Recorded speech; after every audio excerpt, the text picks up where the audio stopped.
Hi guys, welcome to Nerdbytes, and this is going to be my spoiler review for Legend of Zelda Breath of the Wild. Before we begin, yes of course there will be spoilers, but I'll be putting to the back half of my review. I'll let you know when they'll be coming. Of course, first of all, I'm very sorry that this is as late as it is. I know a lot of other people have done reviews already. The reason why it's so late is purely because I've been playing the game constantly. So, Breath of the Wild, it's the latest game in the Legend of Zelda franchise. It was one of the main games to be released with the Nintendo Switch, which I got both on the opening day, which is not something I've ever done before. Make sure you check out my review for the Nintendo Switch as well. It'll be in the link in the description. What did I think about this game? Well, I've been playing it for about 3.5 weeks now, and I cannot put it down. Every time I'm not on it, I want to be back on it. Even if it's just wandering around, knocking out a few shrines, killing a few bad guys, doing a couple of side missions. It doesn't have to be anything with the main story. I just cannot stop playing it.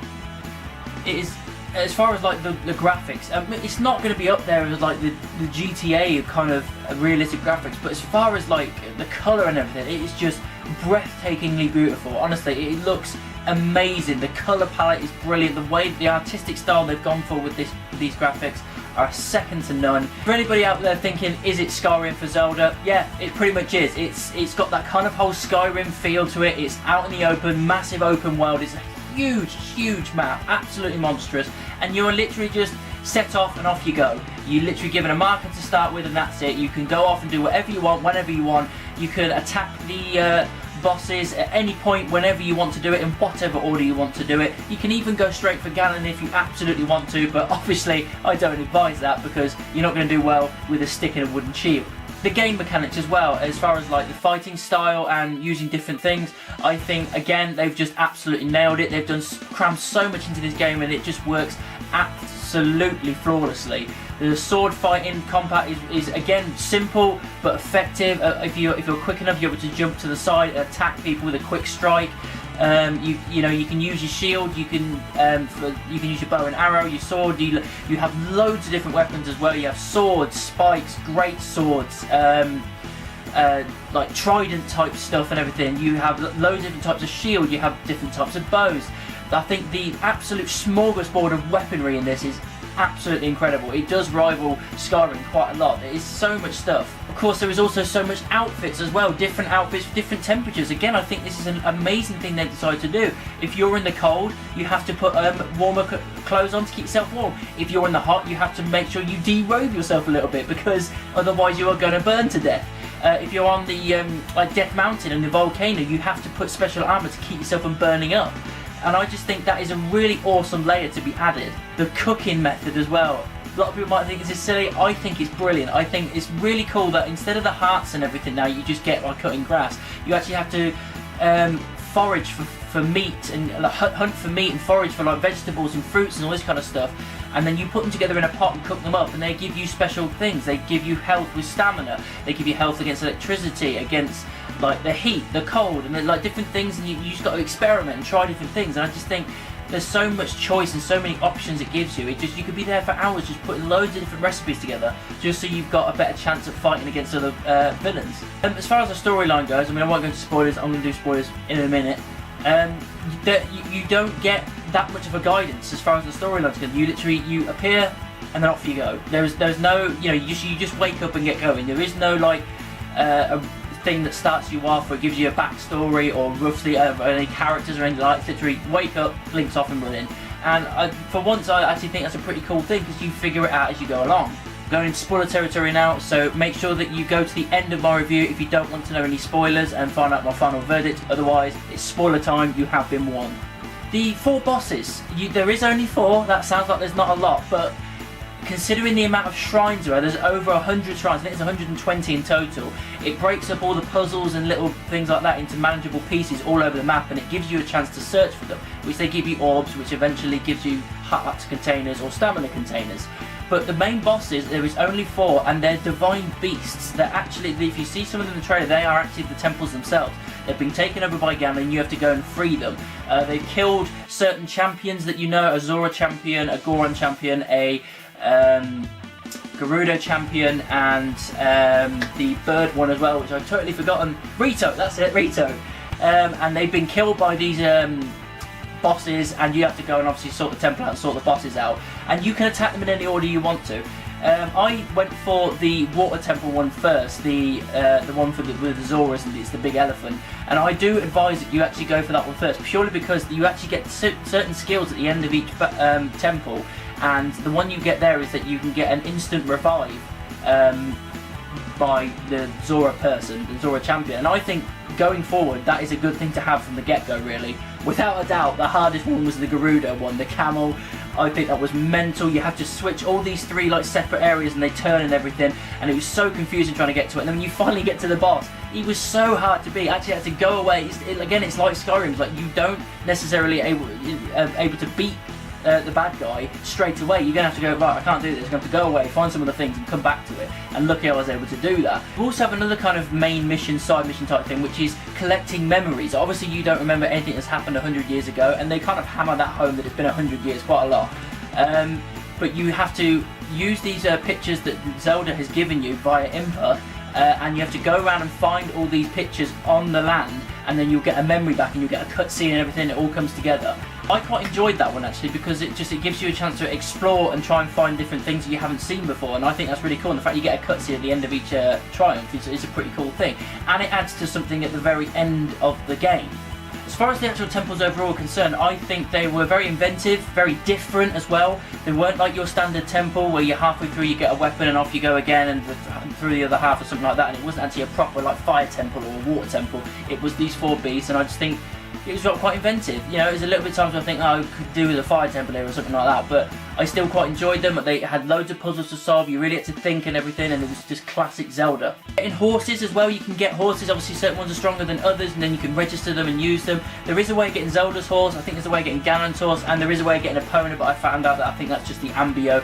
If anybody out there wants to know about getting the green tunics and doesn't know already, you have to buy the certain Ambios characters and scan them in to get those. The only other way of getting an actual green tunic is to complete all 120 shrines, and then you get it at the end. As far as voiceover work is concerned, and all of the cutscenes that happen with Zelda and all these other characters, I think it was actually really quite nice. Link is still mute, he doesn't talk in any way, which is totally fine. And I just think these cutscenes and everything kind of added quite a lot to it, and I actually quite enjoyed them. I didn't feel like it was out of place. I felt like it's about time, really. It worked. Getting the Master Sword. I actually had to go on YouTube to find a way of getting through the Lost Woods. It was impossible. It was one of the very rare times I actually did that for a Zelda game, because I don't like doing it. I like trying to figure it out myself. But I literally, after about 30-40 times, I was just like, I've got to find a way of doing this. And I had to go on YouTube and see a video. It's so hard to go through the Lost Woods to get to that Master Sword. And then when you get there, you get to see the Deku tree, which is pretty damn awesome. And he looks like the original one from the Ocarina of Time as well, which is really cool. And the only way you can pick up the Master Sword is if you actually have enough hearts to be able to put it up. So if you haven't got completed enough shrines and got enough hearts, you ain't going to be able to pick it up, which is a cool way of doing it. It's like if you happen to come across the Master Sword too early, you won't be able to pick it up, which is a nice way of doing it. I left it until after the 4 temples, which I think is probably the best shout, really. Final boss.